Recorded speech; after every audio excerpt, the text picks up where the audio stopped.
For me, this is a no-brainer. LIIT training has burnt more calories, I've covered more ground, and my heart rate was up at 179 from the first circuit.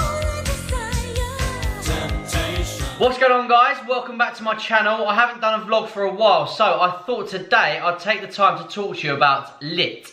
So LIIT is a protocol that I've adopted into my training, and it stands for Longer Interval Intensity Training. Now, this is an adaptation of HIIT, High Intensity Interval Training, but I just wanted to speak about the differences. First of all, I am a massive fan of HIIT. In fact, if you don't follow me on Instagram, I actually built up my following through doing something I called 365 days of HIIT. So I went traveling for a year. I wanted to keep myself accountable, staying in shape, doing a workout every day. So I created a hashtag 365 days of HIIT. I did it every day for a year. It was absolutely disgusting at some points, but it enabled me to stay in shape while I was traveling. So don't get me wrong, I'm not slagging off HIIT at all, and it definitely has had a place in my training over time, but LIIT is an adaptation of HIIT, and I feel like it is a far better way to get a more efficient and effective workout in. First of all, what is HIIT training, or what is interval training? Basically, it is a period of hard work followed by a period of rest. Typically, when you're doing HIIT training, you'll do 30 seconds work, 30 seconds rest, or 40 seconds work, 20 seconds rest, depending on how advanced you are. Now, it's worth saying the foundational research for interval training actually started with sprint athletes. So, if you imagine a 100-meter sprinter, they can work maximally for a short period of time, and then they have periods of rest afterwards. Now, it's easy for a sprinter to work maximally because they're racing against other people. My main gripe with HIIT training is that it's hard to hit your maximal effort on your own or without special machinery. So I know for one, if I'm doing 30 seconds of high knees, when I look at the clock and I see 25 seconds, I'll start to ease off a little bit. That isn't working maximally. A sprinter will sprint as soon as the gun goes until they finish the finish line. They're going as maximum because they're trying to win the race, and then they'll use their rest periods to recoup before going again. So as I say, the foundational research for interval training was done with sprinters. Clinical stuff has further been done, testing different times. So you can do a minute on, a minute off, 5 rounds of 2 minutes on, 1 minute off. There's all sorts of stuff. Again, those of you who follow me on social media will know that I say be the science. So although this clinical research is out there, I wanted to take it into my own hands to decide which was better, HIIT versus LIIT. So HIIT is high intensity interval training, typically done 30 seconds of hard work by 30 seconds rest. My LIIT principle looks to take this on board but extend the time that you work for, making yourself uncomfortable for longer periods. The rationale here is that because you're uncomfortable for longer periods, you're going to be burning more calories in the same time frame, and you're going to be able to get a more effective and efficient workout in. So a typical LIIT workout for me is running for 6 minutes before taking a 2-minute walking rest. And I've actually done a little bit of an experiment on my own. So I'm just going to get my whiteboard and show you, because this is the results from what I did. I'm just going to pop this up here so I can read off of it. So I've done a bit of testing with the timings that you're working out for recently, and the idea of this is to get your heart rate into a position where you're working near your maximum. So as I said earlier, when you work for 30 seconds and you look at the clock and you can see you're on 25, you start to ease off a little bit. This means that you're not working to your maximum. It is very hard to work out maximally unless you've got the environment around you, whether that be racing against somebody, as the sprinters were doing, or you've got special equipment and machinery in order to make you work at your maximum. So, 30 seconds on, 30 seconds off for me just doesn't work. What I've been trying to do is test the timings, play around with the times that I've been working out for a little bit, and see where the sweet spot is, where you can burn as many calories as possible within an allotted time frame, and I guess get my heart rate working maximally.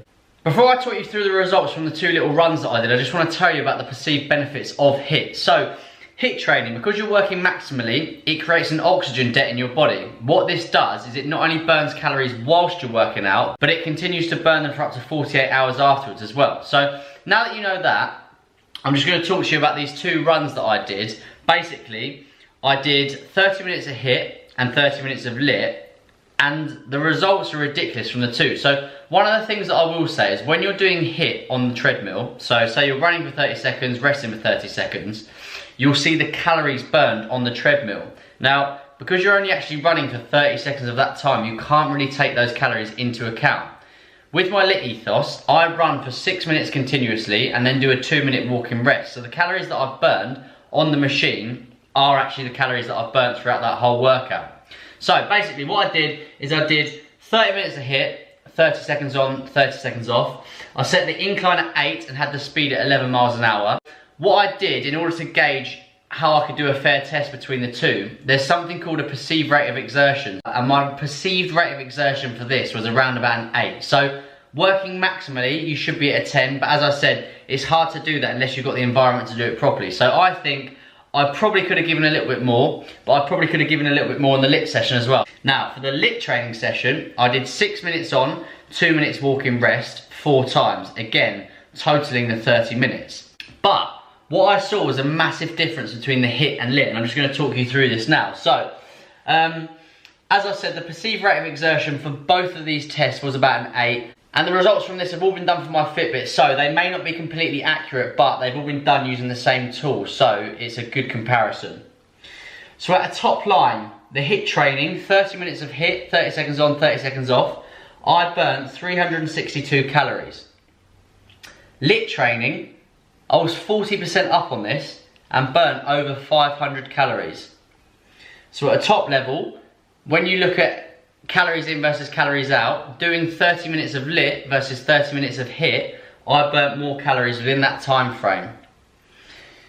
Secondly, I looked at steps. So obviously, because you're only running for 30 seconds and resting for 30 seconds, I did a dead rest.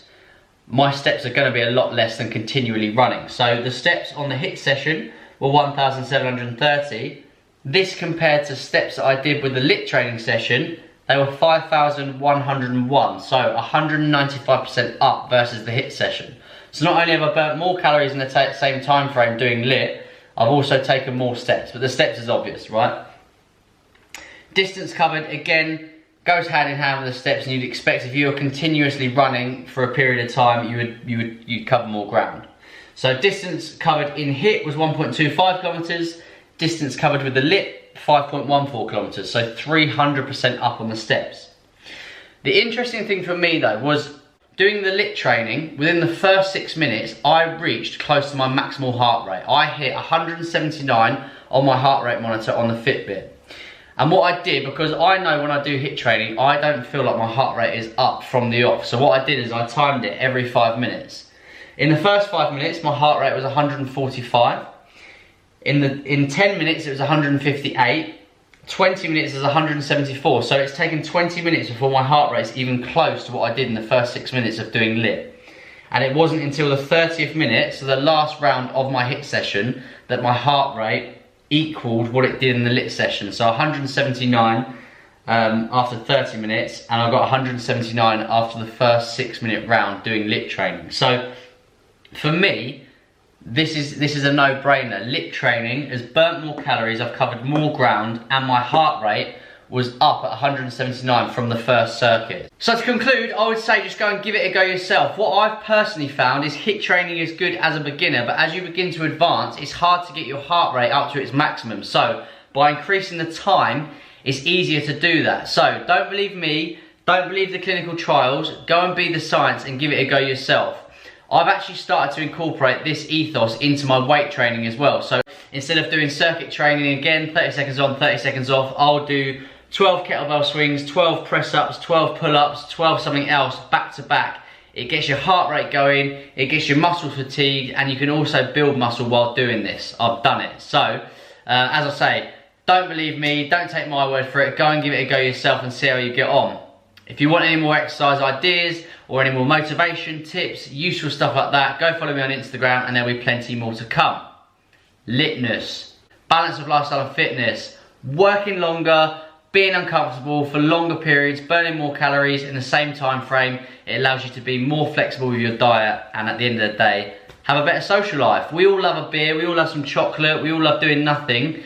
Balance your lifestyle with fitness and you can make that possible. Until next time, goodbye.